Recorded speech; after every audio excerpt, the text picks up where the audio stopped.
Salam buat Bapak, Ibu, saudara-saudari yang kami kasihi di dalam kasih Kristus Tuhan kita. Sebelum kita membuka ibadah pertangyangan keluarga week 1 sampai week 10, kita berdoa saat teduh dimulai.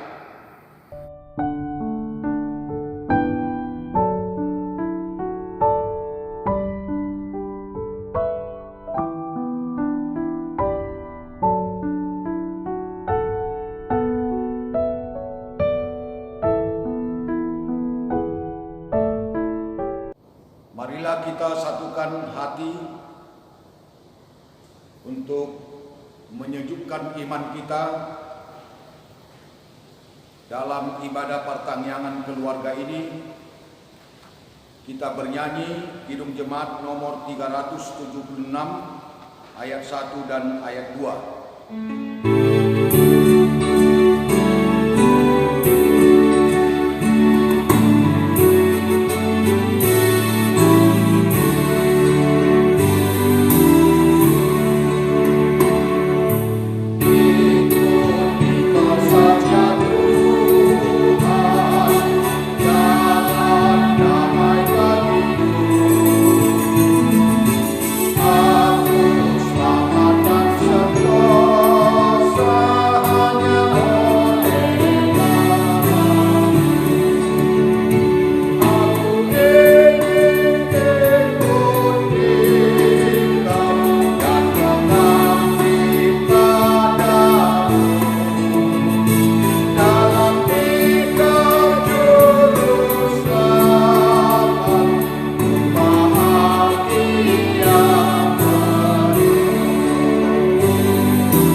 Dan di dalam nama anaknya Tuhan Yesus Kristus, dan di dalam nama Roh Kudus yang menciptakan langit dan bumi.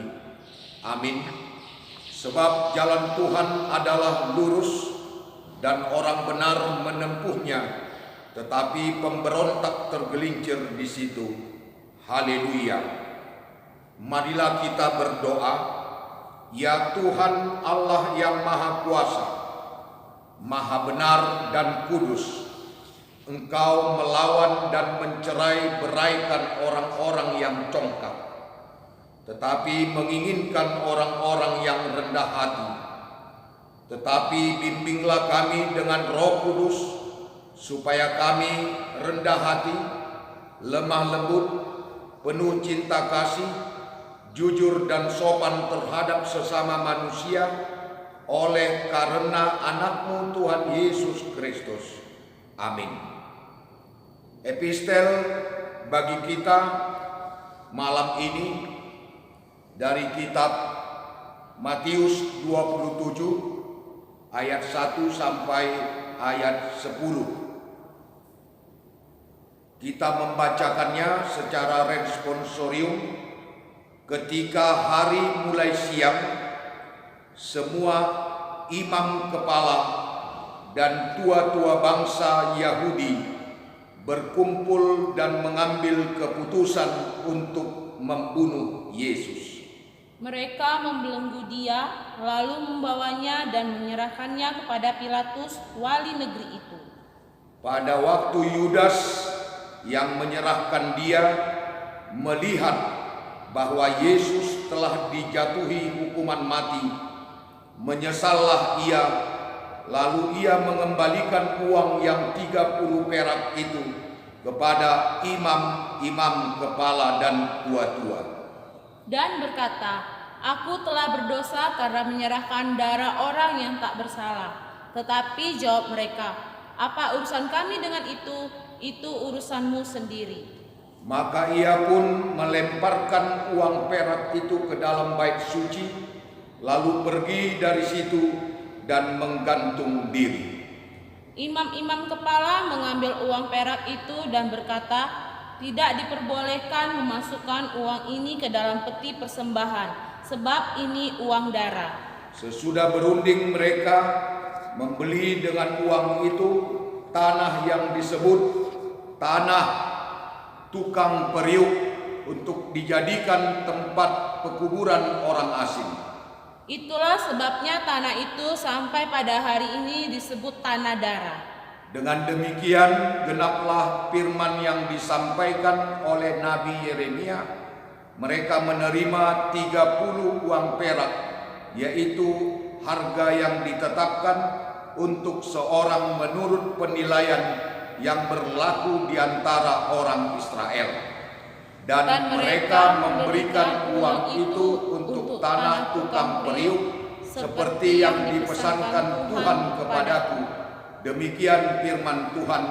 Berbahagialah orang yang mendengar firman Allah serta memeliharanya. Amin. Bernyanyi Kidung Jemaat nomor 249 ayat 1 dan ayat 2.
Bapa kami yang di sorga,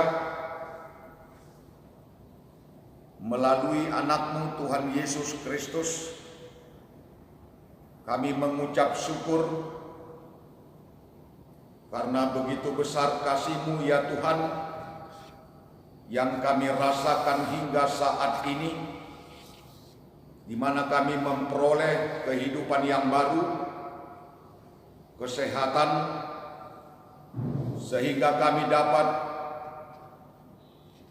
mempersatukan hati dan pikiran kami menghadap ke hadapan Tuhan yang Maha Kudus, bernyanyi, memuji dan memuliakan Tuhan. Terimalah ya Tuhan kedatangan kami untuk menyampaikan puji-pujian kami ke hadapan-Mu ya Tuhan, agar Tuhan senantiasa memakai kami menjadi berkat dan sukacita di hadapan-Mu. Ya Tuhan Allah Bapa kami ingin mau mendengarkan firman-Mu. Bekerjalah Engkau ya Tuhan di dalam hati dan pikiran kami, kuatkan kami menerima kedatangan firman-Mu, agar kami dapat selalu bersukacita untuk melakukan apa yang dikehendaki oleh firman-Mu ini. Kami orang berdosa mohon pengampunan dosa dari Tuhan dengan pencurahan darah kudus-Nya Tuhan, agar kami dapat menerima berkat Tuhan yang terbaik di dalam kehidupan kami. Sempurnakanlah doa kami ini di dalam nama Anak-Mu Yesus Kristus. Kami berdoa dan mengucap syukur. Amin. Firman Tuhan untuk kita di ibadah pertangyangan keluarga dimulai dari week 1 sampai week 10, tertulis di Kejadian 37 dimulai dari ayat 23 sampai ayat 30. Beginilah bunyi firman Tuhan. Baru saja Yusuf sampai kepada saudara-saudaranya. Mereka pun menanggalkan jubah Yusuf, jubah maha indah yang dipakainya itu, dan mereka membawa dia dan melemparkan dia ke dalam sumur. Sumur itu kosong, tidak berair. Kemudian duduklah mereka untuk makan. Ketika mereka mengangkat muka, kelihatanlah kepada mereka suatu kafilah orang Ismail datang dari Gilead dengan untanya yang membawa damar, balsam dan damar ladang dalam perjalanannya mengangkut barang-barang itu ke Mesir. Lalu kata Yehuda kepada saudara-saudaranya itu, apakah untungnya kalau kita membunuh adik kita itu dan menyembunyikan darahnya? Marilah kita jual dia kepada orang Ismail ini, tetapi janganlah kita apa-apakan dia, karena ia saudara kita, darah daging kita. Dan saudara-saudaranya mendengarkan perkataannya itu. Ketika ada saudagar-saudagar Midian lewat, Yusuf diangkat ke atas dari dalam sumur itu, kemudian dijual kepada orang Ismail itu dengan harga 20 sikal perak. Lalu Yusuf dibawa mereka ke Mesir. Ketika Ruben kembali ke sumur itu, ternyata Yusuf tidak ada lagi di dalamnya. Lalu dikoyakkannya lah bajunya, dan kembalilah ia kepada saudara-saudaranya. Katanya, anak itu tidak ada lagi, kemanakah aku ini? Begitulah bunyi firman Tuhan. Bapak, Ibu, saudara-saudari yang kami kasihi di dalam kasih Kristus Tuhan kita, pengalaman yang dapat menakutkan, menggetarkan kehidupan kita sebagai manusia dalam arti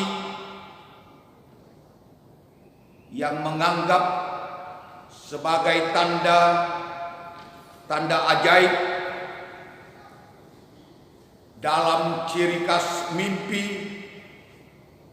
yang memberitakan rahasia di tengah-tengah kehidupan kita. Karena yang kita tahu,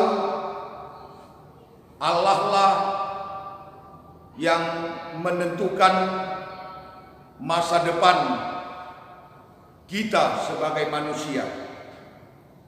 Sebab itu bisa dikatakan yang namanya mimpi bisa menghasilkan kegembiraan, dan yang namanya mimpi juga kadangkala orang selalu meramalkan masa depan yang penuh kebahagiaan bagi si pemimpi, tetapi bisa menjadi hidup yang menakutkan apabila kita meramalkan masa depan yang malang bagi si pemimpi. Begitulah yang kita lihat bermimpi Yusuf menerima pengetahuan tentang masa depannya, masa depan saudara-saudaranya. Ia sekarang yang dinamakan seorang yang berpengetahuan. Ia belum seorang yang berbudi, berhikmat, karena seorang yang berhikmat tidak mempertontonkan seluruh pengetahuannya kepada saudara-saudaranya. Memang kalau kita melihat jelas dalam perkataan Yusuf kepada saudara-saudaranya, bukanlah palsu, melainkan waktunya belum pada waktunya dia menyampaikannya. Karena saudara-saudara Yusuf mengerti bahwa mimpi Yusuf itu menubuatkan pemerintahan Yusuf, tetapi mereka menganggap mimpi Yusuf itu sebagai angan-angan yang kosong hampa belaka, yang seakan-akan dipromulgasikan kehendak dan hasrat hadiknya untuk menguasai mereka. Saudara-saudaranya merasa takut akan penguasaan atau penganiayaan manusia oleh manusia. Setelah Yusuf menyampaikan mimpi-mimpinya kepada saudara-saudaranya, maka muncullah iri hati mereka. Mimpi Yusuf merupakan suatu rencana masa depan yang masih sama sekali samar, kabur, namun begitu memancing, menantang setiap orang-orang yang mendengarnya. Untuk itu, adakah rencana dan apakah yang akan terlaksana meskipun dibenci, diiri, dicemburui, dirintangi, dihalangi oleh manusia? Kini kita lihat saudara-saudara Yusuf ini membuat siasat bagaimana mereka melampiaskan kebencian mereka terhadap saudaranya Yusuf. Sebagian besar saudara-saudaranya merencanakan untuk membunuh adik mereka Yusuf. Tetapi salah seorang dari antara mereka, yakni Ruben, tidak setuju jikalau saudara mereka Yusuf dibunuh, sehingga Ruben berkata kepada mereka, apakah untungnya kalau kita membunuh adik kita dan menyembunyikan darahnya? Pembunuhan yang terutama terhadap saudaranya sendiri adalah tetap merupakan suatu kejahatan. Darahnya tidak dapat disembunyikan atau ditutup-tutup. Seperti filsafat orang Batak mengatakan,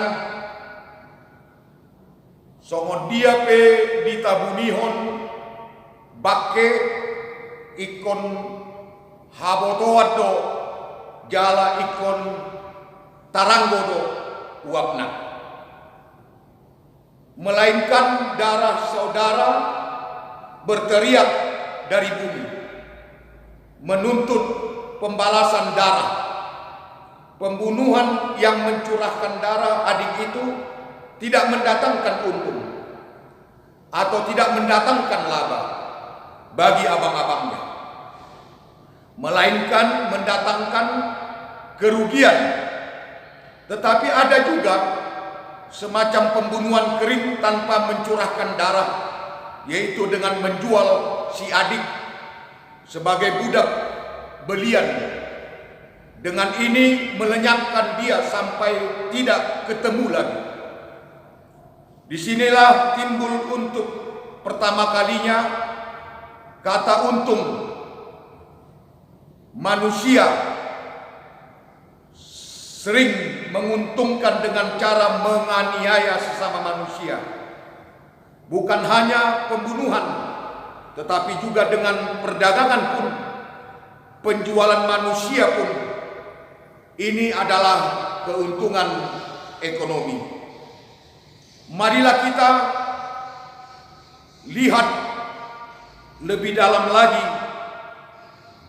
sesuatu yang mengatakan kepada kita supaya kita tidak akan berbuat untuk melakukan perdagangan manusia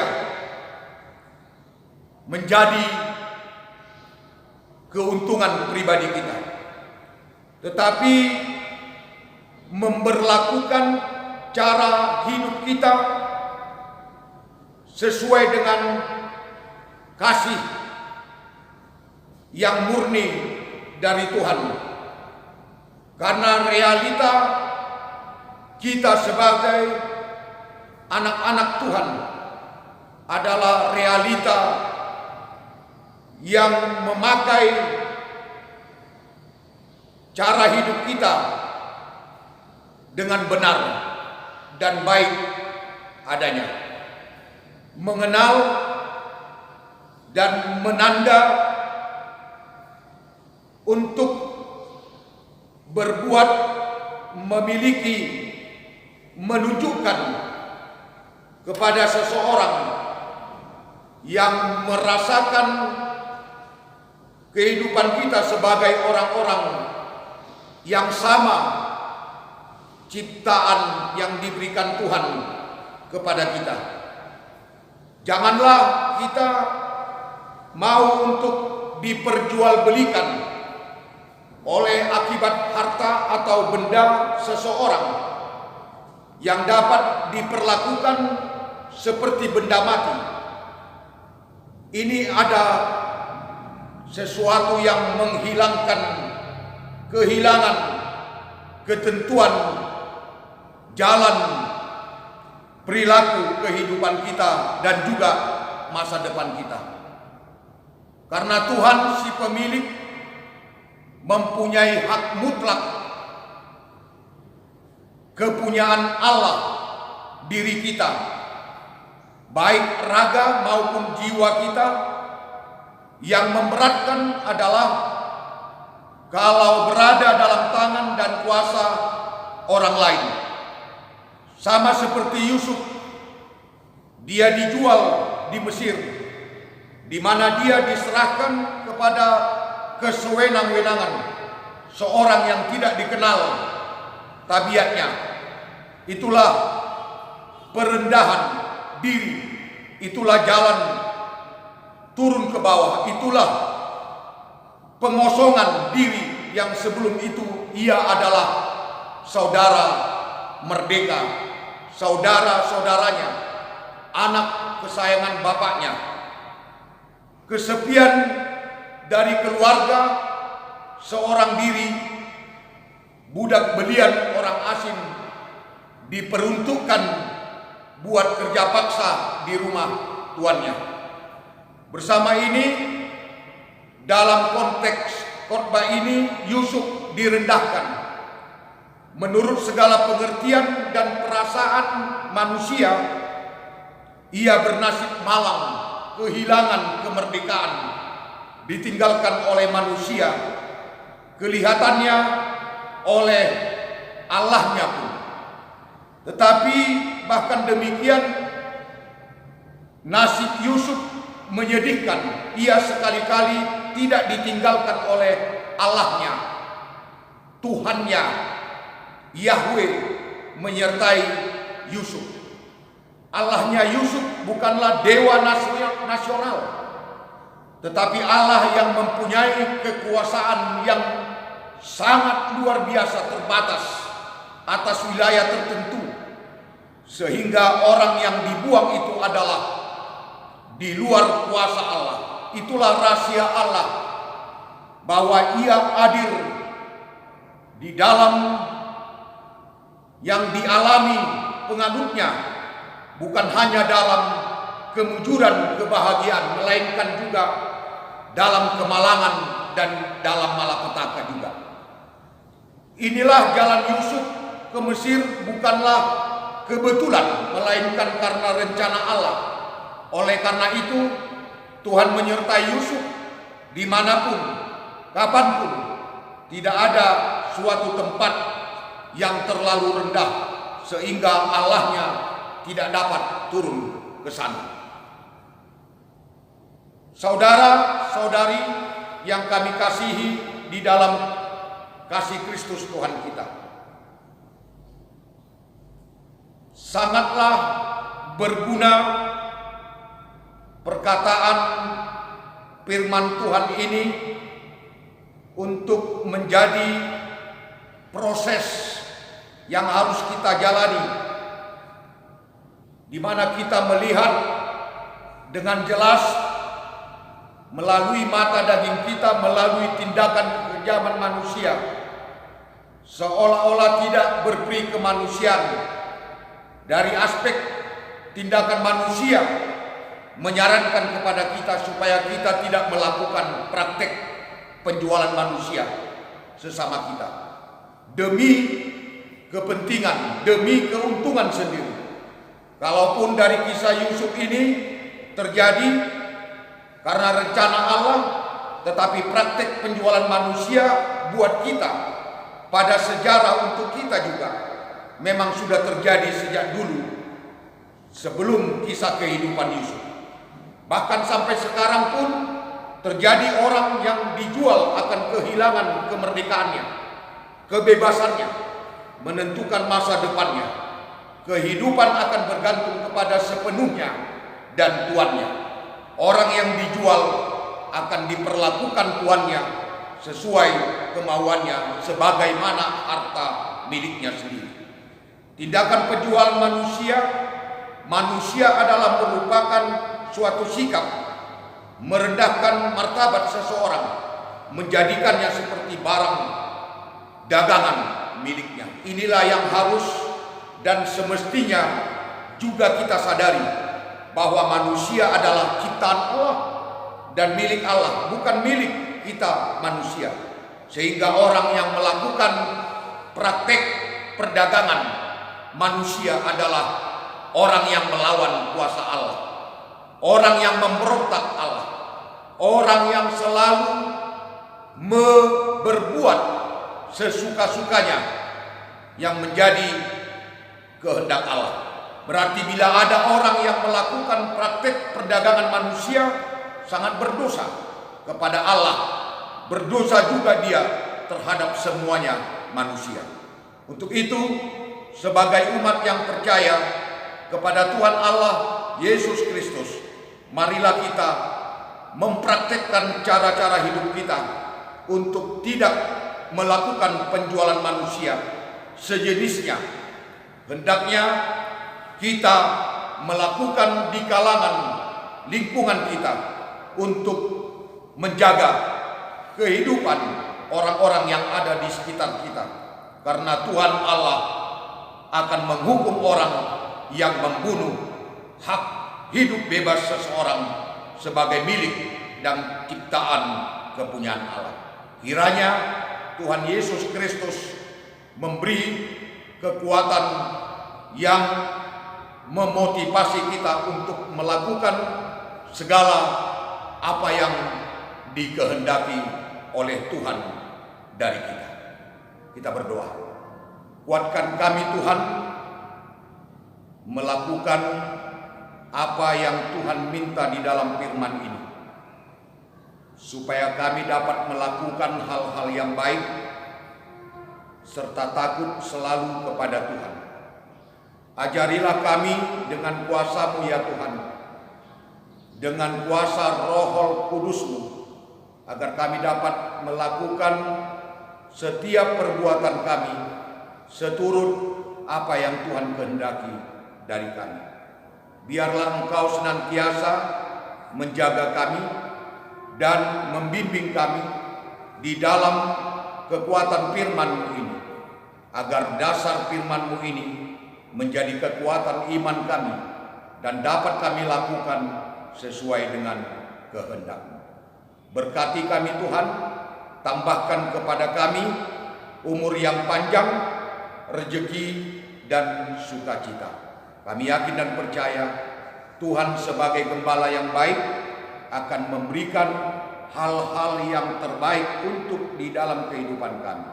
Tolonglah kami senantiasa Tuhan di dalam melaksanakan perjalanan hidup kami dan melakukan segala pekerjaan kami, agar Tuhan senantiasa memberkatinya.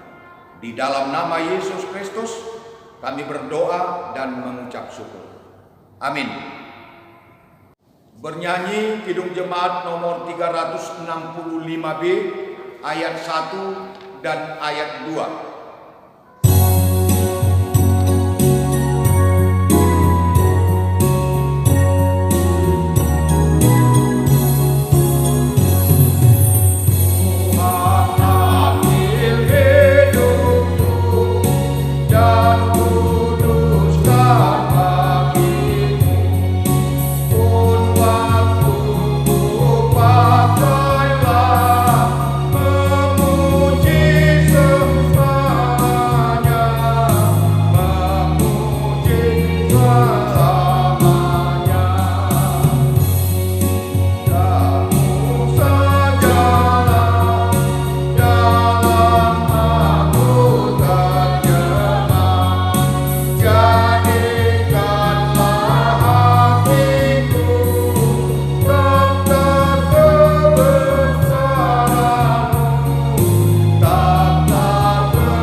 Dari seorang anggota keluarga. Bernyanyi Kidung Jemaat nomor 252 ayat 1 dan ayat 2 sambil mengumpulkan persembahan.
Kita berdoa, marilah kita bersama-sama mengucapkan doa Bapa kami yang di sorga.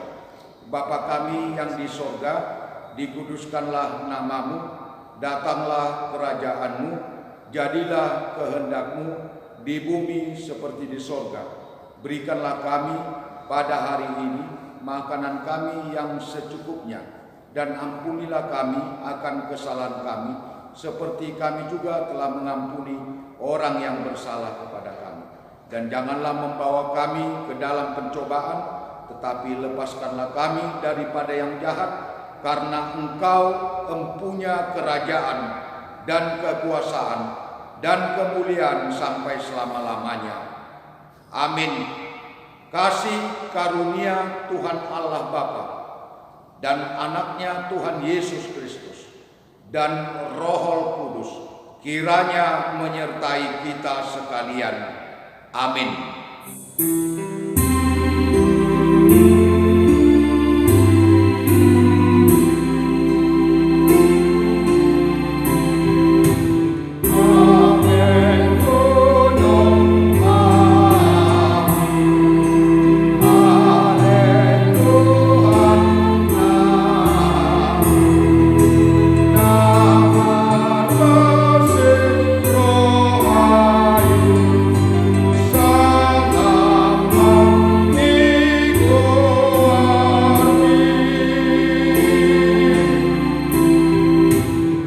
Selamat beribadah.